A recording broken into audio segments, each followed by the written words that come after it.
ठीक है sir, quality का थर्ड आज लेक्चर है और इसमें हम क्या करने वाले हैं, आज लेक्चर में क्या करने वाले हैं, कुछ क्वालिटी कंट्रोल के टूल्स हैं वो 7 हैं और मुझे ऐसा लगता है कि मोर देन 90% आपकी क्वालिटी रिलेटेड इशू व्यवसाय जीवन में आप इन टूल्स के वजह से सॉल्व कर पाते हैं। ठीक है, तो उन टूल्स के बारे में बताऊंगा और एक रियल प्रॉब्लम उसको सॉल्व करके देखते हैं कि वो कैसे सॉल्व होती है जब हम व्यवसाय में काम करते हैं।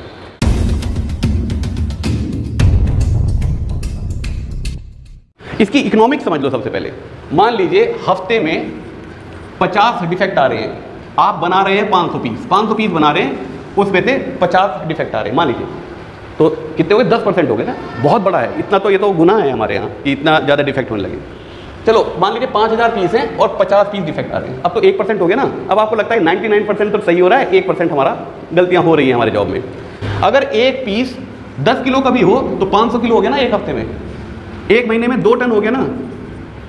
इसको अगर 100 रुपये किलो, भाई लोहा 100 रुपये किलो से कम तो नहीं आपको मिलता ना, उससे महंगा ही होगा ना। 100 रुपये किलो से कम तो कोई चीज़ मिलती नहीं ना मार्केट में। इसको अगर 100 से करो तो कितना हो गया, 2 लाख रुपये हो गए। 2 लाख रुपये एक महीने में हमारे खराब हो रहे हैं। तो अगर 50-1000 रुपये लगा के और ये दिक्कतें हमेशा के लिए ख़त्म हो सकती होंगी तो फ़ायदा है ना कंपनी का। इसलिए ये क्वालिटी के सर्किल बनाए जाते हैं, क्वालिटी सर्किल जिसको कहते हैं। इसलिए ये सारी बैठकें होती हैं, मीटिंग होती हैं, इसलिए इन सारी चीज़ों पे इतना सारा पेपर वर्क किया जाता है, उसमें फ़ायदा है। तो आज के इस लेक्चर में हम बात करेंगे 7 क्वालिटी टूल्स के बारे में। अब वो 7 में इधर लिखता रहूँगा, पहले मैं उन 7 को आपको समझा देता हूँ कि ये क्वालिटी टूल्स हैं क्या, काम कैसे करते हैं और क्यों करते हैं। फिर उसके बाद इस वीडियो के सेकंड सेक्शन में हम एक प्रॉब्लम को पकड़ेंगे, एक ऐसी मन से बना लेंगे कोई प्रॉब्लम और देखेंगे कि फिर ये टूल्स हम कैसे यूज़ करेंगे और कैसे हमारी क्वालिटी को में वो इश्यूज आने बंद हो सकते हैं हमेशा के लिए। सबसे पहला जो आपका क्वालिटी टूल है उसका नाम है फ्लो चार्ट। जब तक आप लोगों को पता ही ना हो प्रोसेस का तो आप क्या तो क्वालिटी की इश्यूज को समझ जाओगे और क्या तुम समाधान कर लोगे। यहाँ तक मेरी बात समझ आ रही है। अब मुझे खेती के बारे में कुछ पता ही नहीं और कोई किसान मेरे से कहे कि इस बार गेहूँ के दाने मेरे छोटे रह गए, मुझे पता ही नहीं कि इसका बरसात से कोई मतलब है, आंधी से कोई मतलब है, बीज से कोई मतलब है, खाद से कोई मतलब है, पता ही नहीं। तो जब तक मुझे प्रोसेस ही नहीं पता कि पहले बीज डाला जाएगा फिर उसमें खाद डाली जाएगी या पानी डाला जाएगा, जब मुझे पता ही नहीं कुछ तो मैं क्या समझ लूँगा और क्या समझा दूँगा। तो सबसे पहले क्या होता है, हम एक फ्लो चार्ट, और ये सबसे पहले जब मैं कह रहा हूँ ना, ये हर चीज़ जो है आपके क्वालिटी मैनुअल में पहले लिखी जाएंगी और उसके बाद उसमें संशोधन होते जाते हैं। जैसे जैसे क्वालिटी के इश्यूज आते जाते हैं हम उसमें समाधान निकालते जाते हैं और इनमें संशोधन करते जाते हैं कि आज के बाद ऐसे काम चलेगा। यहाँ तक बात समझ में आ रही है या नहीं आ रही है? तो फ्लो चार्ट क्या होता है, इसमें 3 तरीके के मोटे मोटे सिंबल है। वैसे तो बहुत सारे सिंबल हैं, जब आप कंप्यूटर साइंस के बारे में अगर पढ़ोगे या इंफॉर्मेशन टेक्नोलॉजी के बारे में पढ़ोगे, डाटा मैनेजमेंट सिस्टम के बारे में पढ़ोगे, तो फ्लो चार्ट हमेशा बनता है। डाटा को इकट्ठा करने का सबसे पहला स्टेप यही है, क्योंकि हम प्रोसेस को समझना चाह रहे हैं, एक सीक्वेंस को समझना चाह रहे हैं कि कौन सी चीज़ पहले होगी, उसके बाद क्या होगी, उसके बाद क्या होगी, तभी हमें पता चलेगा कि ये प्रॉब्लम जो आई है वो कहाँ से आ रही है। ठीक है, तो फ्लो चार्ट में 3 तरीके की चीज़ें होती हैं बेटा। एक तो होती है ऐसे ओवल शेप में लिखा रहता है, इसको कहते हैं हम एंड पॉइंट या टर्मिनल। मतलब वो प्रोसेस जो भी है, चाहे वो इंफॉर्मेशन का फ्लो हो, चाहे वो मटेरियल का फ्लो हो, चाहे आपका प्रोसेस हो, उसका कोई शुरू का पॉइंट होगा और उसका कोई एंड पॉइंट होगा। वो दोनों पॉइंट इनके बीच में, मतलब वो दोनों पॉइंट ओवल शेप के सिंबल से बनाए जाते हैं। मतलब ये अगर आपका शुरू का पॉइंट है और ये आपका अगर एंड का पॉइंट है तो इनको हम ओवल शेप में बनाएंगे। ठीक है, एक होता है आपका स्क्वायर, स्क्वायर होता है प्रोसेस का, इसका मतलब है प्रोसेस, और एक होता है रोम्बस ऐसे डायमंड शेप का, इसका मतलब होता है आपका डिसीजन। ऐसे हम एक फ्लो चार्ट बनाते हैं, एक फ्लो चार्ट बना के देख लेते हैं, तब आपको ज़्यादा समझ में आ जाएगा। हमारा फ्लो चार्ट, और ये पूरी कंपनी के सारे प्रोसेसेस का बनता है, अलग अलग प्रोसेस का भी बनता है और फिर उसको इकट्ठा मिला के एक साथ भी कर सकते हैं। ठीक है ना, अभी समझ जाओगे मैं क्या कह रहा हूँ।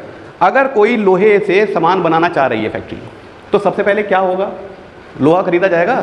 यहाँ तक समझ में आ रही है? तो हमारा पहला टर्मिनल पॉइंट क्या आ गया, इनकमिंग मटेरियल।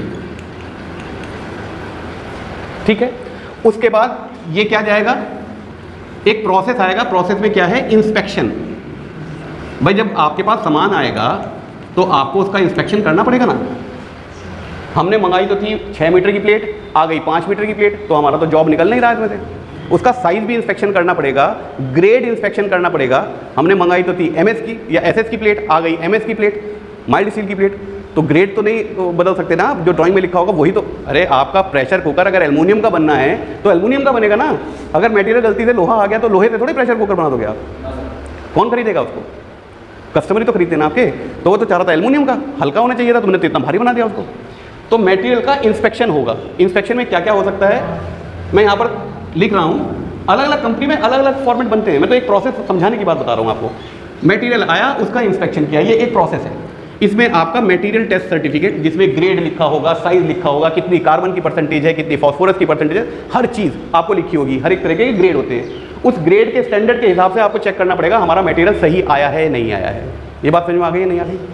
उसके बाद डिसीजन क्या लेना है? डिसीजन ये लेना है कि इसको पास करना है या फेल करना है, यही तो लेना है ना भाई। इसे यूज़ करना है, आगे भेजना है इसको या नहीं भेजना है, ये तो डिसीजन लेना है। तो मैं इसको कह रहा हूँ डिफेक्ट, हमें ये चेक करना है डिफेक्ट है या नहीं है, ये डिसीजन लेना है हमें। इसके दो आंसर हो सकते हैं, या तो यस, इंस्पेक्शन के बाद हमें डिसीजन लेना पड़ेगा ना भाई, या तो यस होगा डिफेक्ट आ गए तो आप इसको रिजेक्ट कर दो, या नॉट अलाउड कर दो अगर छोटा लिखना चाह रहे हो। ये प्रोसेस हो गया आपका, आपने एक कर दिया कि इसको एक तरफ रखो भाई, हमें इस्तेमाल नहीं करना ये। या दूसरा हो सकता है नो, डिफेक्ट कोई नहीं आया तो हमारे लिए तो अच्छा हो गया बात, इसको आगे प्रोसेस में ले लो, प्रोडक्शन में ले लो, यहाँ तक तो कोई दिक्कत नहीं है ना। तो इसको हम भेज देते हैं स्टोरेज में। यहाँ पर लिखा हुआ है आपका स्टोर, ये एंड पॉइंट है, मतलब ये एक्सेप्ट होके फाइनल पास होके हमारा मटेरियल आ गया स्टोर में। यहाँ तक बात समझ में आ रही है? ओके, तो ये तीरा यहाँ तक जाएगा और बीच में एक प्रोसेस और आएगा। इसमें हो सकता है आपको पास होने के बाद उस पर आइडेंटिफिकेशन डालो, क्योंकि बहुत सारी प्लेटें रखी हो सकती हैं, बाद में काटने वाले को पता होना कि भाई ये वाला प्रोजेक्ट के लिए जो प्लेट आई थी वो कहाँ रखी हुई है, तो उसमें कोई आइडेंटिफिकेशन, हार्ड पंचिंग या कलर कोडिंग पंचिंग करते हैं हम। बात समझ में आ रही बेटा? तो उसमें आइडेंटिफिकेशन हो सकता है, कलर कोडिंग हो सकती है, और उसके बाद उसको स्टोर में भेज दो। ये एक मटेरियल को जब हम एक्सेप्ट करते हैं कंपनी में, उसका एक फ्लो चार्ट है। सिंपल, सबको समझ में आ रहा है ना क्या लिखा हुआ है, मतलब इसमें कोई कन्फ्यूजन नहीं हो सकता। अब कंपनी में इतने सिंपल प्रोसेस नहीं होते, बहुत सारे कॉम्प्लेक्स प्रोसेस हो सकते हैं। उनको सिंपल बनाने के लिए सबसे पहले हमें फ्लो चार्ट बनाना पड़ता है।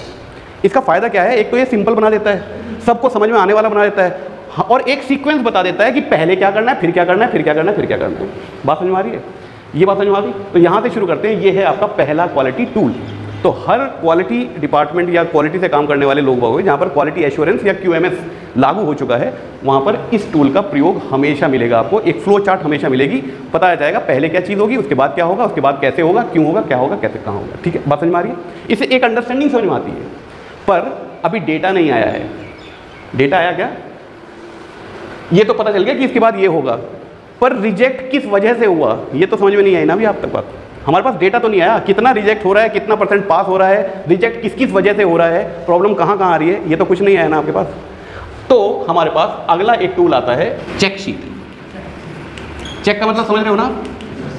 चेक कर लिया तो डाटा आपके एक फॉर्मेट होगा, उसमें आपके पास डाटा आएगा, और वो हमें फ्लो चार्ट से पता चलता है कि डाटा कौन से स्टेज पे हमें कलेक्ट करना है, कहाँ करना है, जहाँ पर हम डिसीजन ले रहे हैं, या तो पास कर दो या फेल कर दो। जब हम इंस्पेक्शन कर रहे हैं किसी चीज़ का, तभी तो हमारे पास डेटा आएंगे भाई। अगर लेथ मशीन चल रही है, कट मार रही है, तो चलती हुई लेथ मशीन पे थोड़ी आप लोगे। जब भी आप इंस्पेक्शन करोगे रोक के लेथ मशीन को, एक कट को पूरा होने के बाद, तभी तो डेटा आएगा आपके पास, उससे बिना तो नहीं आ सकता ना। तो अगली चीज़ है डेटा शीट, या उसको चेक शीट कहते हैं।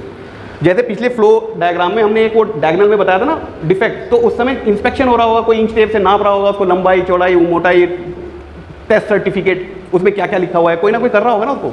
तो एक डेटा शीट बनती है, चेक शीट बनती है, और उसमें रिस्पॉन्सिबिलिटी तय हो जाती है और स्टैंडर्ड पे काम तय हो जाते हैं। कौन करेगा इस काम को, कब करेगा, कहाँ करेगा और कैसे करेगा। बात समझ में आ गई भाई? तो उसमें नाम लिखा जाएगा इंस्पेक्शन बाय। मैं एक आपको आइडिया दे रहा हूँ, ये कोई स्टैंडर्ड फॉर्मेट नहीं है, हर कंपनी अपने हिसाब से बनाएगी ना उस बात को, और मैं उसी मटेरियल का जो हमने लिया है उसी का बना के बता रहा हूँ आपको। और इसमें भी कुछ कम रह जाएंगे, मैं तो एक आइडिया बता रहा हूँ आपको, समझने की कोशिश करना। इंस्पेक्शन बाय, यहाँ पर उसका नाम आएगा, जो भी होगा वो आदमी, ठीक है ना। इंस्ट्रूमेंट, कौन सा इंस्ट्रूमेंट यूज करा इंस्पेक्शन करने के लिए, वर्नियर कैलिपर करा, या माइक्रोमीटर करा, या स्केल करा, या टेप करा, मेजरिंग टेप करा, और हर एक का कैलिब्रेशन होता है और उसका एक कोड होता है, क्योंकि पता चले कि मैं तो ठीक कर रहा था, उस समय तो रीडिंग ठीक आ रही थी, तो पता देखो तो सही वो इंस्ट्रूमेंट तो खराब रीडिंग नहीं दे रहा है, उसी की वजह से हमारी क्वालिटी में नुकसान आ रहा है ना, वो खराब रीडिंग सही नहीं दे रहा है। तो हमें ये भी तय करना पड़ेगा कि कौन सा इंस्ट्रूमेंट है जिससे हमने इंस्पेक्शन करा। बात समझ में आ रही है? तो इंस्ट्रूमेंट एक्सटेंट ऑफ इंस्पेक्शन मतलब आपने पूरे लॉट में 100% इंस्पेक्शन करा है, जितनी प्लेटें आई थी सबको एक एक करके नापा है, या ऊपर वाली प्लेट को नाप लिया और नीचे वाली प्लेट को देख लिया कि सारी उसी लॉट की हैं, या एक कॉइल में आया था आपने उसको एक जगह नापा है, 10% इंस्पेक्शन करा है और उसके बेसिस पे सारा पास कर दिया, या 100% इंस्पेक्शन करने की आवश्यकता हो रही है। मान लीजिए शुरुआत में हमने कहा कि हमने 5% इंस्पेक्शन करा और बाद में जाके 5 महीने बाद प्रॉब्लम आने लगी क्वालिटी की, पता चला कि अरे 5% इंस्पेक्शन करा था, वो 5% तो ठीक निकला, 95% में आधा खराब था माल। तो हमें वापस आके यहाँ पर हमारे पास ये डेटा होगा ना, यहाँ पे लिखा होगा 5%, हम इसको कर देंगे 100% करो भाई, वरना प्रॉब्लम आने लगेंगी। प्रॉब्लम को वहीं रोकना है जहाँ पर। आप मेरी बात समझ में आ रही है यहाँ पे आपको?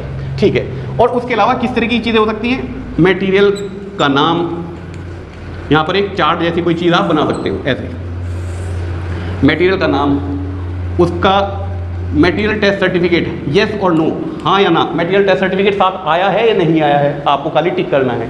उसकी लेंथ, विड्थ और थिकनेस ये चेक करनी है।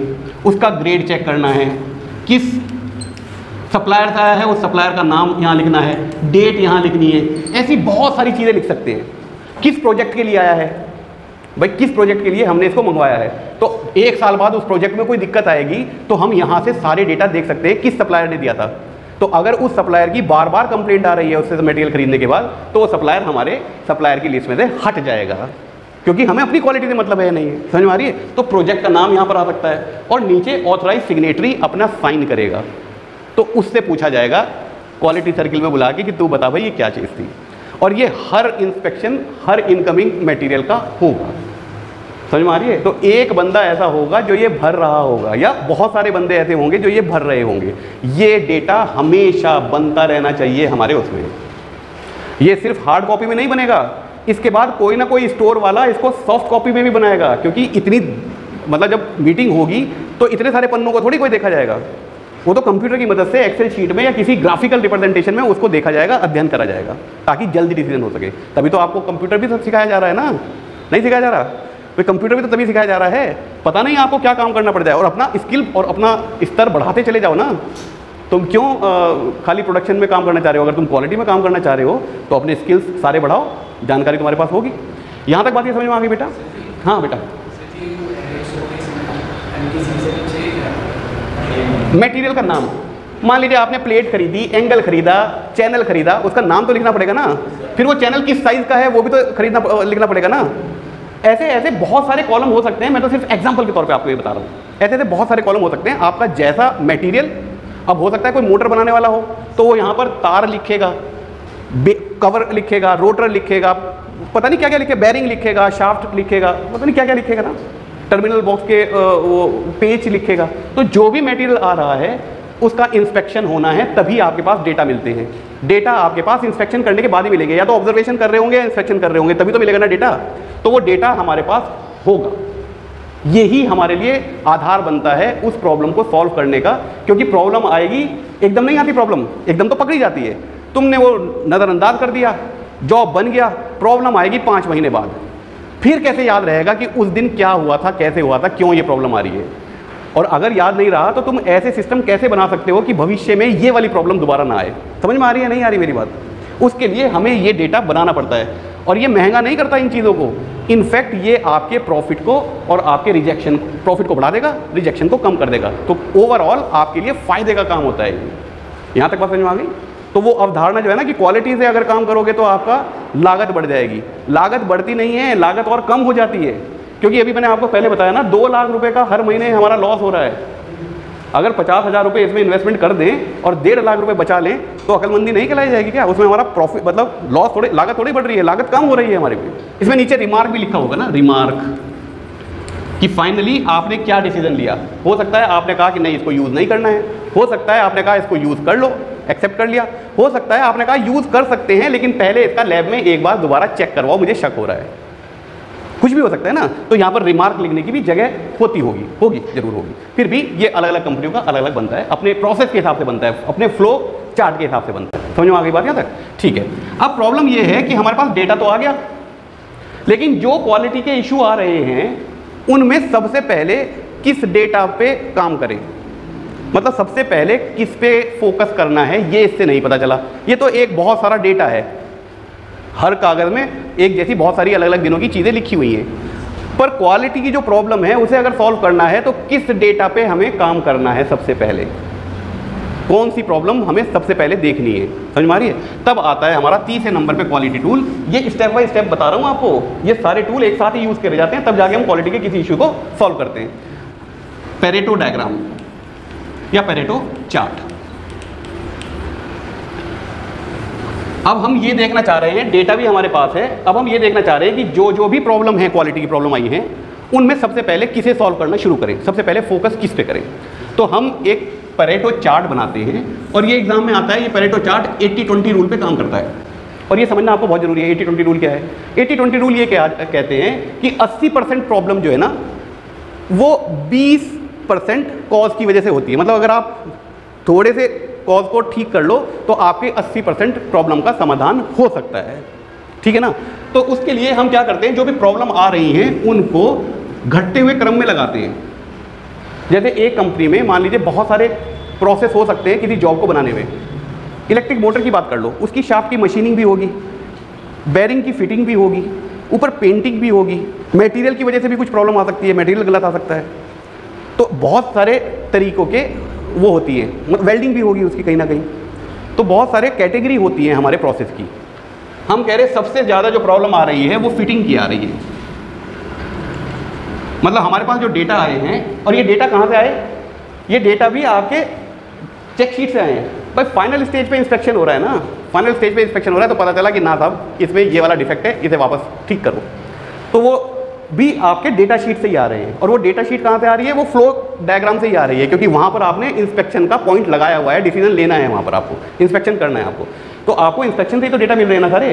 तो इंस्पेक्शन से डेटा मिले और पता चला कि फिटिंग के आपके पास आए मान लीजिए 50 या 10 कह लो, 50 तो बहुत ज़्यादा होते हैं, 10 प्रॉब्लम क्वालिटी के इशू फिटिंग क्या है कि वो सब फिट ही नहीं हो रहा, मतलब उसके ऊपर बेरिंग फिट नहीं हो रहा या उसके ऊपर कपलिंग फिट नहीं हो रही, कुछ है।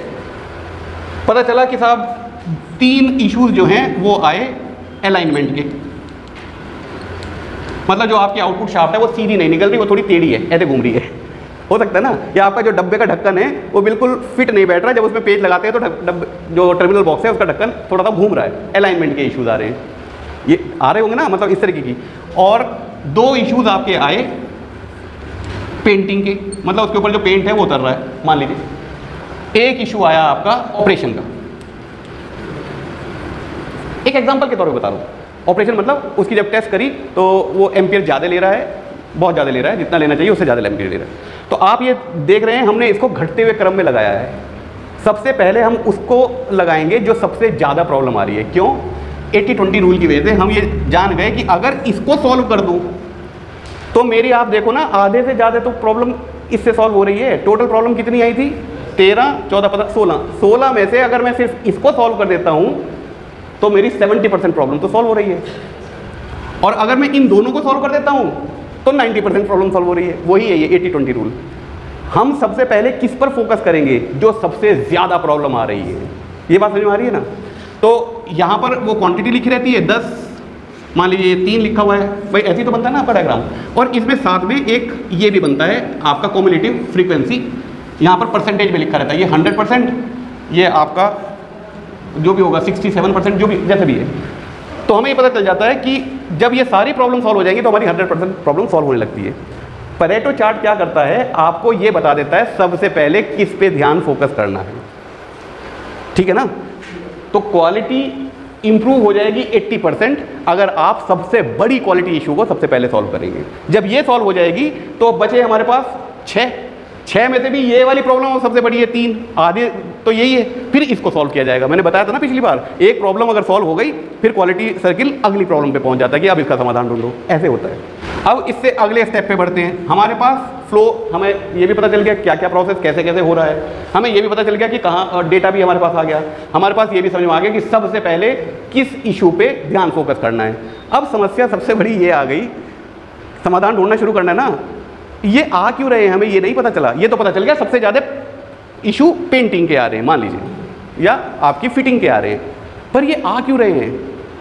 अब सबसे पहले ये ध्यान लगाना है, क्योंकि अब समाधान ढूंढने की कोशिश करी जा रही है, रूट कॉज एनालिसिस पे पहुंचा जा रहा है। वो कौन सा कारण है जिसकी वजह से ये प्रॉब्लम इतनी सारी आ रही है।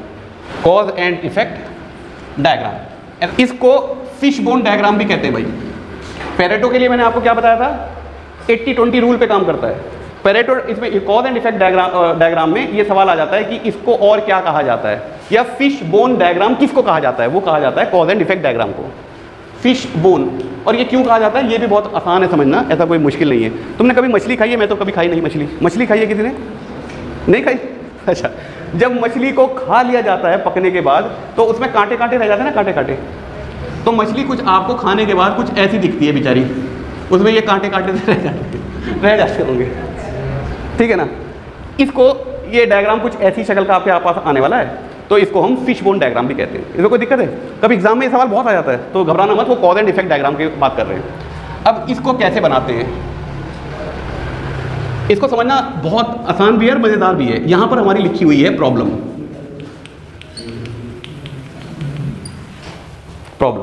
अब ये प्रॉब्लम हम क्या करते हैं, अलग अलग कैटेगरी में चीजों को रख देते हैं। ये प्रॉब्लम मैन की वजह से हो सकती है, ये 8M है, 8M cause and effect diagram के 8M से शुरू होने वाले शब्द हैं।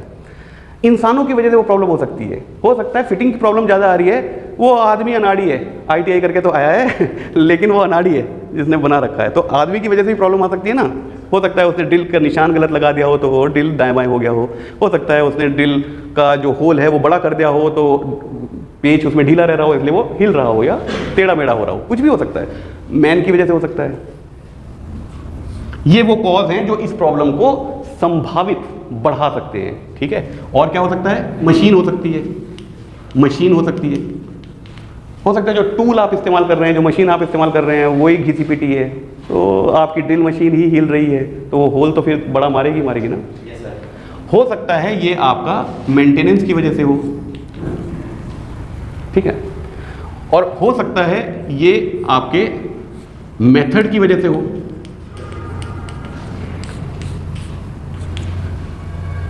ठीक है। हो सकता है ये आपके मैनेजमेंट की वजह से हो। मैनेजमेंट की वजह से कैसे हो सकता है, मेथड, पहले मेथड समझ लो, मेथड की वजह से कैसे हो सकता है, तुमने उसको पकड़ा ही नहीं वाइस पे, लगे पड़े अपना ड्रिल मशीन से उसको ड्रिल करने, वो भी हिल दी, ड्रिल मशीन भी हिल दी, तो तुम्हारा काम करने के तरीके गलत हैं, मेथड गलत हो सकते हैं, तो क्वालिटी के इशू आ जाएंगे।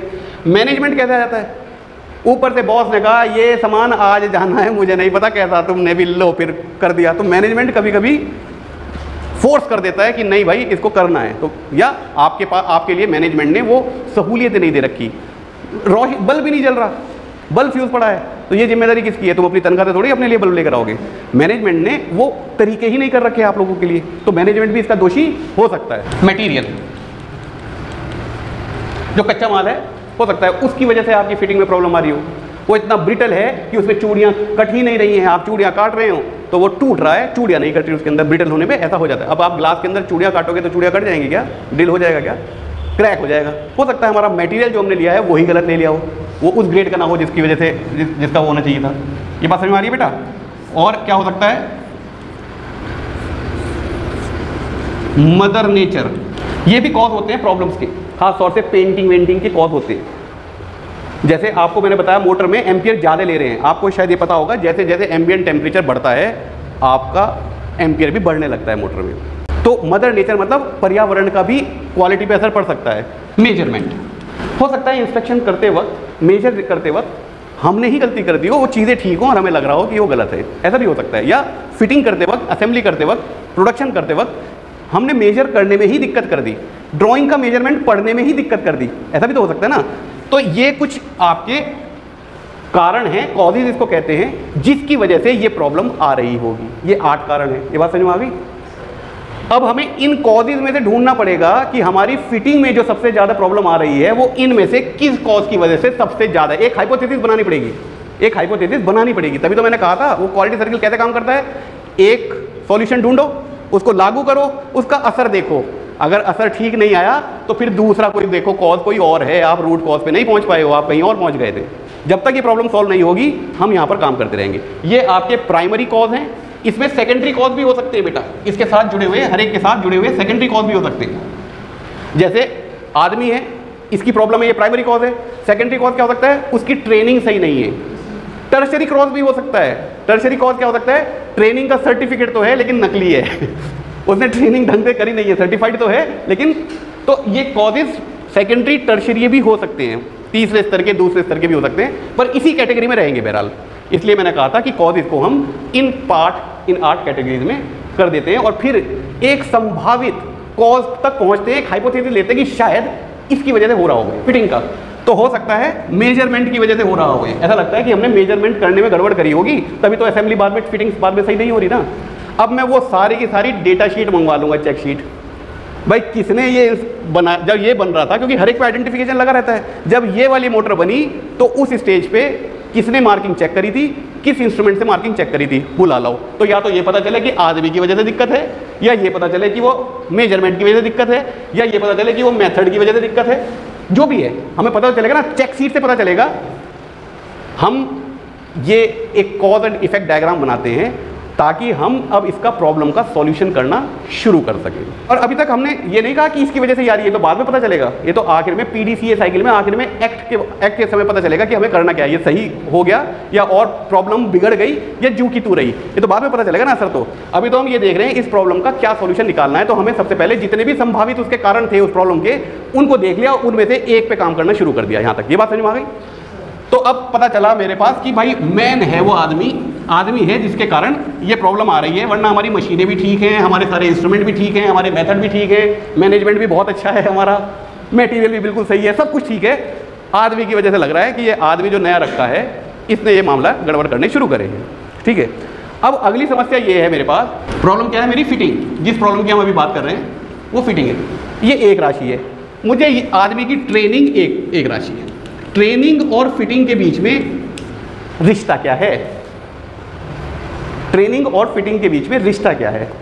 तो हम क्या करेंगे, फिर डाटा शीट मंगवाएंगे। इससे पहले जो आदमी काम कर रहा था जब ये प्रॉब्लम नहीं आ रही थी, उसका क्वालिफिकेशन लेकर आओ, उसका सर्टिफिकेट लेकर आओ, इसका भी क्वालिफिकेशन लेकर आओ, इसका भी सर्टिफिकेट लेकर आओ, और पिछले 10 साल के हमने उठा लिए और ये देखा कि ये प्रॉब्लम कब कब आ रही है और कब कब नहीं आ रही है। समझ में आ गई मेरी बात? ये एक एग्जाम्पल के तौर पर बता रहा हूँ। अभी एक दूसरा एग्जाम्पल, रियल एग्जाम्पल सॉल्व करेंगे। तो हमें इन दोनों के बीच में एक रिलेशन बनाना होता है, रिलेशन, कि अगर हम ट्रेनिंग को और बढ़ाएं तो प्रॉब्लम घट रही है या प्रॉब्लम बढ़ रही है, इनके बीच में रिलेशन क्या है? एक के बढ़ाने से दूसरा बढ़ेगा या एक के बढ़ाने से दूसरा घटेगा, यही है ना। उसको हम कहते हैं स्कैटर्ड डायग्राम। स्कैटर्ड डायग्राम, ठीक है। अब स्कैटर्ड डायग्राम में क्या होगा, हम इन दोनों राशियों के बीच में एक ग्राफ प्लॉट करेंगे।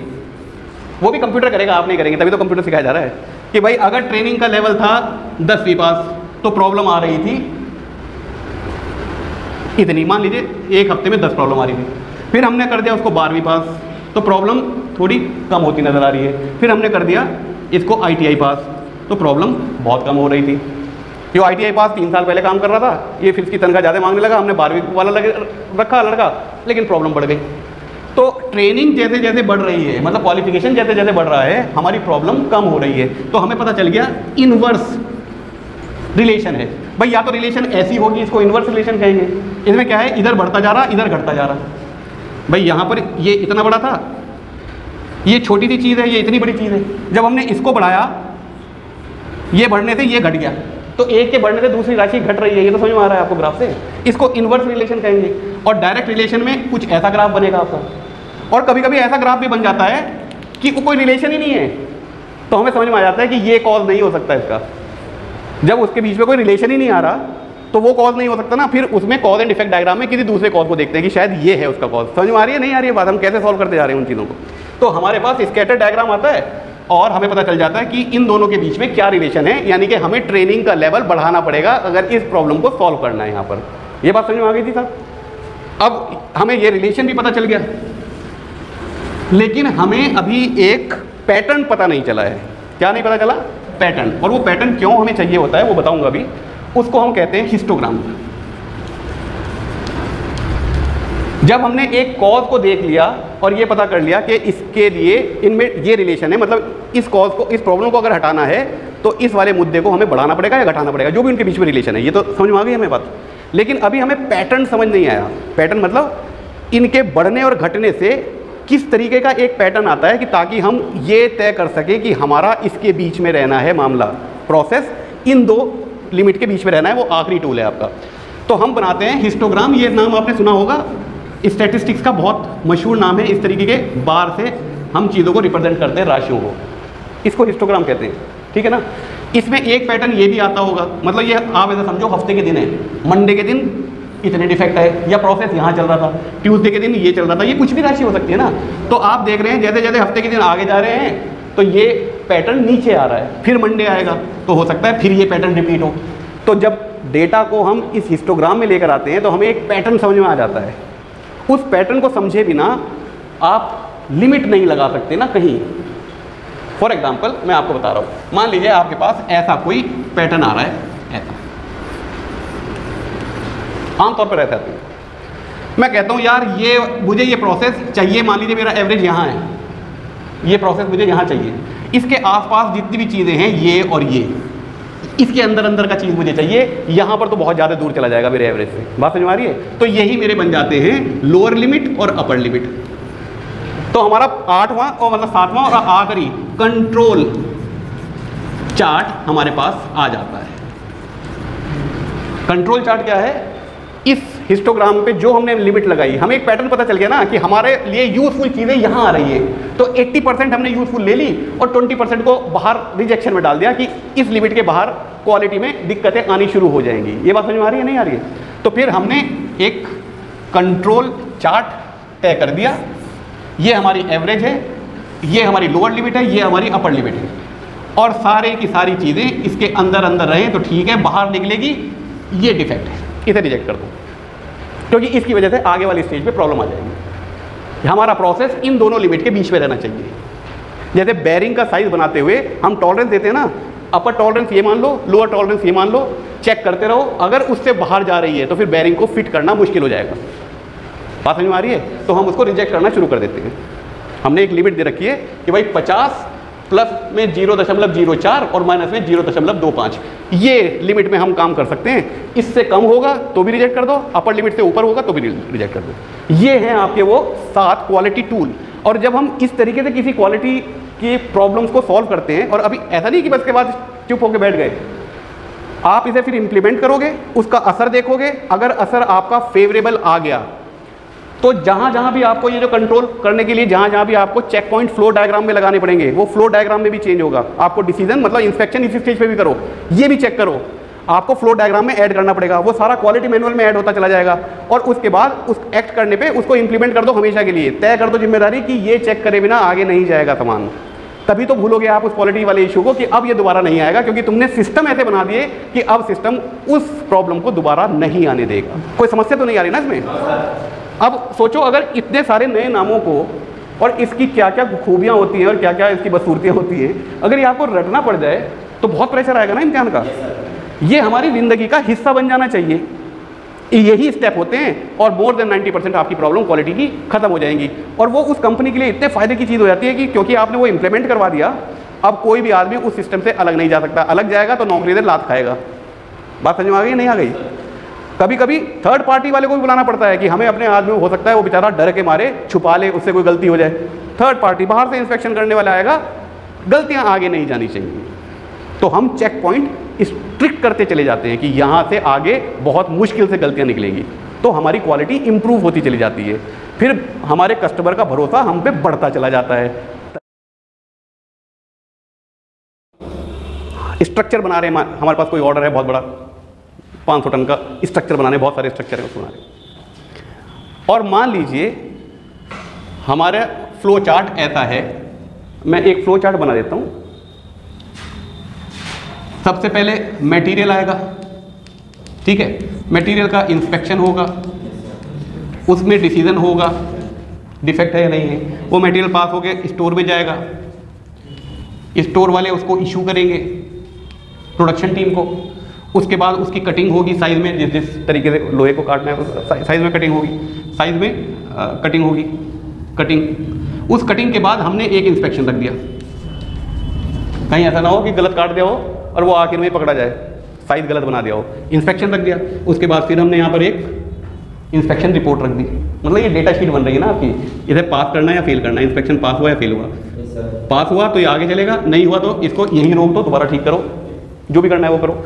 आगे गया, आगे वेल्डिंग, ठीक है, वेल्डिंग के बाद आपने फिर इंस्पेक्शन रख दिया, ये वेल्डिंग तो नहीं खराब कर दी, वरना पेंटिंग के बाद वेल्डिंग कौन ठीक करेगा, समझो ना, पेंटिंग होने के बाद फिर वेल्डिंग कैसे ठीक करोगे, तो पेंटिंग से पहले इंस्पेक्शन होना है, समझ में आ रही बात। तो यहाँ पर आपने इंस्पेक्शन रख दिया, फिर यहाँ पर आपने एक चेक पॉइंट रख दिया, उसके बाद ये गया ब्लास्टिंग में, मतलब सरफेस फिनिशिंग में गया, सरफेस ठीक बनी या नहीं बनी, उसके बाद फिर आपने एक इंस्पेक्शन रख दिया, फिर वो डिसीजन लिया पास या फेल का, उसके बाद ये गया पेंटिंग में, पेंटिंग के बाद फिर एक फाइनल इंस्पेक्शन रख दिया। ये मेरे पास जगह नहीं थी इसलिए मैंने ऐसे घुमा दिया सांप की तरह, ऐसे नहीं होता, ये ऐसे चलता रहता है, ठीक है।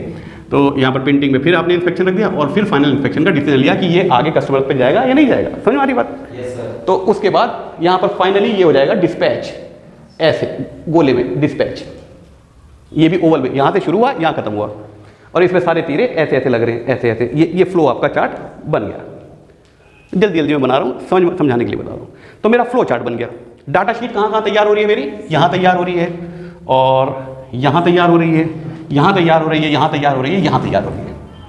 और क्वालिटी के इश्यूज हमेशा इंस्पेक्शन में ही पकड़े जाएंगे ना, जब इंस्पेक्शन कर रहे होंगे तभी तो पता चलेगा कि क्वालिटी में कोई इशू आ रहा है नहीं आ रहा है, ठीक है। उसके बाद डेटा शीट भी तैयार हो गई, फ्लो चार्ट भी तैयार हो गया, ये तो ऑलरेडी हमारा चल रहा था मामला।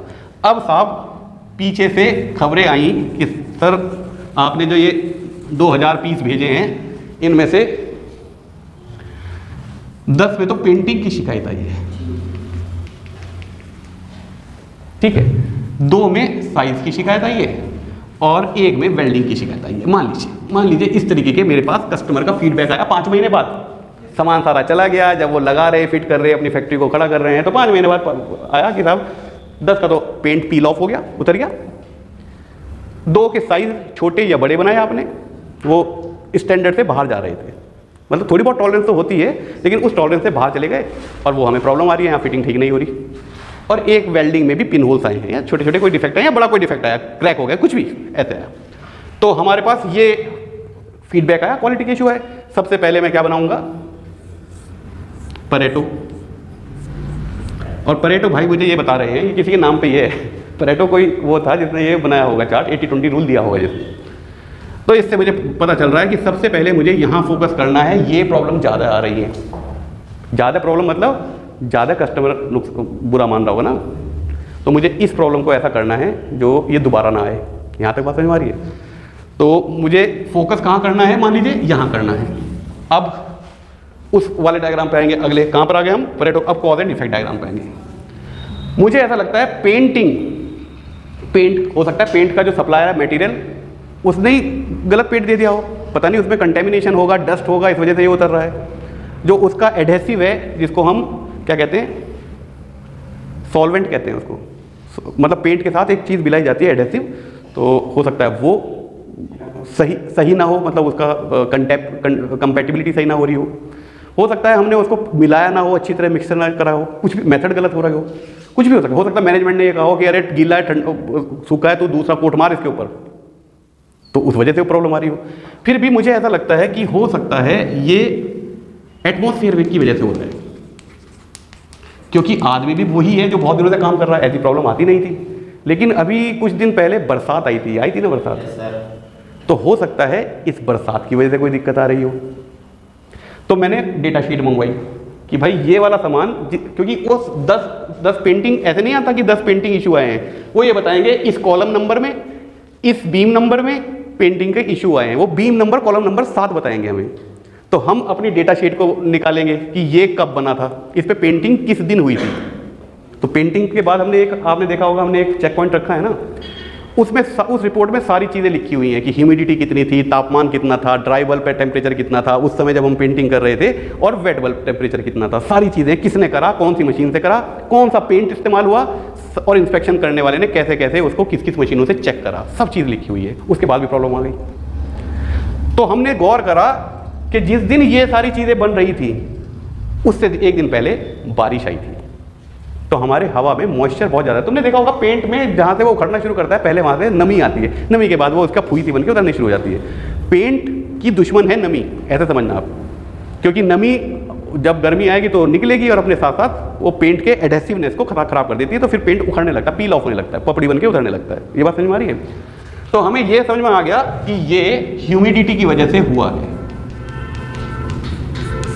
ये जो प्रॉब्लम आई है ह्यूमिडिटी की वजह से आई है। अब दिक्कत ये है कि मुझे ये समझ नहीं आया कि ह्यूमिडिटी और पेंट के उखड़ने में रिलेशन क्या है। ह्यूमिडिटी कम होगी तो पेंट ज़्यादा उखड़ेगा, या ह्यूमिडिटी ज़्यादा होगी तो पेंट ज़्यादा निकलेगा। तो मैंने फिर इन पूरे अपने जो डेटा शीट है उसके हिसाब से मैंने एक डायग्राम बनाया और मुझे पता चला कि ह्यूमिडिटी के बढ़ने से वो डायग्राम कुछ ऐसा बना। देखो बहुत मज़ेदार वाली बात बता रहा हूँ आपको। ऐसे जैसे जैसे ह्यूमिडिटी बढ़ रही है 60% तक तो कोई रिलेशन नहीं आ रहा, मतलब ऐसे ऐसे आ रहा है, कुछ पता ही नहीं चल रहा, इसके बढ़ने से बढ़ रही है, घटने से घट रही है। लेकिन 60% के बाद ये ऐसा हो गया ग्राफ आपका। तो मुझे ये समझ में आ गया कि 60% से ऊपर मुझे ह्यूमिडिटी नहीं चाहिए। ये बात समझ में आ गई, नहीं आ गई? तो मेरा एक हिस्टोग्राम का पैटर्न ऐसा बनेगा कि भैया 40% ह्यूमिडिटी, समझ रहे हो, हवा के अंदर कितने प्रतिशत पानी जो वो सहन कर सकता था, इस तापमान पे हवा कितने % पानी सहन कर सकती थी, उसका कितना प्रतिशत है। कितने प्रतिशत पानी है एब्सोल्यूट वैल्यू नहीं है, जितना वो ले सकती थी उसका कितना प्रतिशत इस समय है, उसको कहते हैं ह्यूमिडिटी। ठीक है ना? जब वो 100% होने लगता है उस तापमान पे तो बारिश होने लगती है, 80% से ऊपर बारिश होने की संभावना पूरी हो जाती है। तो 40% पे कभी इशू नहीं आया, 30% पे भी कभी इशू नहीं आया। लेकिन अगर तापमान बहुत ज़्यादा ठंडा होने लगे तो उसकी पानी को सहन करने की कैपेसिटी भी कम होने लगती है तापमान के गिरने से, तो ह्यूमिडिटी अपने आप बढ़ने लगती है। तो बहुत कम तापमान भी नहीं चाहिए होता हमें, पेंटिंग बहुत कम तापमान में नहीं होती और बहुत ज़्यादा ह्यूमिड तापमान में भी नहीं होती। समझ में आ रही बात? तो मेरे पास एक पैटर्न ये आया ऐसा, यानी कि 30% से और 60% के बीच में मेरा ये प्रोसेस काम करेगा पेंटिंग का। बात समझ में आ गई? तो हमारे पास आखिर में एक कंट्रोल चार्ट आया जिसमें मेरी एवरेज ये 40 पे है और 30% और 60% ये मेरी अपर लिमिट और लोअर लिमिट है। ये परसेंटेज ऑफ ह्यूमिडिटी है। अब मुझे इसके बीच में अपना प्रोसेस रखना है। फिर आप कहें कि साहब इसका मतलब तो बारिश हो रही है तो पेंटिंग नहीं करी जाएगी? बिल्कुल नहीं करी जाएगी। तो उससे नुकसान नहीं होगा? होगा। अब क्या करें? कस्टमर तो कहेगा लेट डिलीवरी हो गई। अगर आपके पास डिलीवरी का प्रेशर है और बारिश भी हो रही है, बारिश का मौसम तो 2-2 महीने चलता है ना हमारे देश में, आप उसको कवर्ड उसमें करें। उसके बाद उस कवर्ड उसमें ऊपर वो घूमने वाले देखे आपने, वो ऐसे घूमते रहते हैं लट्टू, वो लगाओ। डीह्यूमिडिफायर नाम की मशीन आती है, वो अंदर का सारा मॉइस्चर निकाल के बाहर कर देती है। आपका एसी नहीं करता है, ऑल वेदर एसी जो है जब बहुत ज़्यादा ह्यूमिड वो होगा तो अंदर का मॉइस्चर भी निकाल के बाहर फेंक देता है, ड्राई कर देता है आपके कमरे के अंदर का तापमान। मशीनें लगाओ, अगर आपको डिलीवरी को मीट करना है लगाओ, और फिर बिंदास होकर पेंटिंग करो किसी भी मौसम में, तभी तो क्वालिटी के इश्यूज खत्म होंगे आपके, या बिना बात थोड़ी हो जाएंगे। तो ये था बेटा आज के 7 C's, क्वालिटीज़ के 7 C's, जिसके बेसिस पे क्वालिटी सर्किल काम करता है। आपको अगर ये जानकारी है, क्योंकि तुम्हारे कोर्स में है, देखो फर्स्ट ईयर के कोर्स में क्वालिटी है, सेकंड ईयर के कोर्स में क्वालिटी है, हर कंपटीशन में पूछा जाता है, आईटीआई के दोनों साल के इम्तिहान में पूछा जाएगा, और व्यवसाय में आपके इंटरव्यूज में ज़्यादातर सवाल के उत्तर अगर आप क्वालिटी की नज़रों से देंगे और प्रोडक्टिविटी की नज़रों से देंगे, 2 तरीके की नज़रों से देंगे, तो आपका सिलेक्शन पक्का होने वाला है। उसके लिए आपको ये बातें रटनी नहीं है, इनको समझना है और एक समझदार व्यक्ति की तरह आपको उत्तर देना है जो भी आपसे पूछा जा रहा है। यहाँ तक बात समझ में आ रही है? कोई आपका कोई क्वेश्चन हो इसमें? थोड़ी वीडियो लंबी बन गई है लेकिन मुझे लगता है कि आपको समझ में आ गया होगा। कोई आपकी प्रॉब्लम हो इसमें तो पूछ सकते हैं। अगले और लास्ट क्वालिटी के लेक्चर में मैं आपको कुछ इंटरनेशनल QMS के बारे में बताऊंगा। आपने नाम सुने होंगे, 5S, काइजन, 3M, 6 सिग्मा, इस तरीके के ज़्यादातर जैपनीज़ लोगों ने ये सिस्टम बनाए हैं। और आपने जापान के बारे में सुना? इतनी सी कंट्री है, ज़रा सी, और जनसंख्या भी बहुत कम है, लेकिन उनके काम करने के तरीके इतने अच्छे हैं कि वो टेक्नोलॉजी में, इंजीनियरिंग में विश्व में इतनी सी कंट्री है, तब भी पहली 5 जीडीपी में उनका नाम आता है, क्योंकि वो इस तरीके के सिस्टम बनाते हैं, इंप्लीमेंट करते हैं, फ़ायदे लेते हैं, फिर दुनिया उनकी नकल करती है। हर कंट्री ने, यूएसए तक की कंट्री ने 5S काइजन नाम की चीज़ों के बारे में अध्ययन करा और अपनी कंपनियों में लागू करवाया। हम भी उनके बारे में समझेंगे। वो लास्ट लेक्चर होगा आपके क्वालिटी का। कोई आज के लेक्चर में कोई सवाल आपका रह गया हो तो फिर इस वीडियो को आज विदा लें आप लोगों से। Thank you very much, good bye.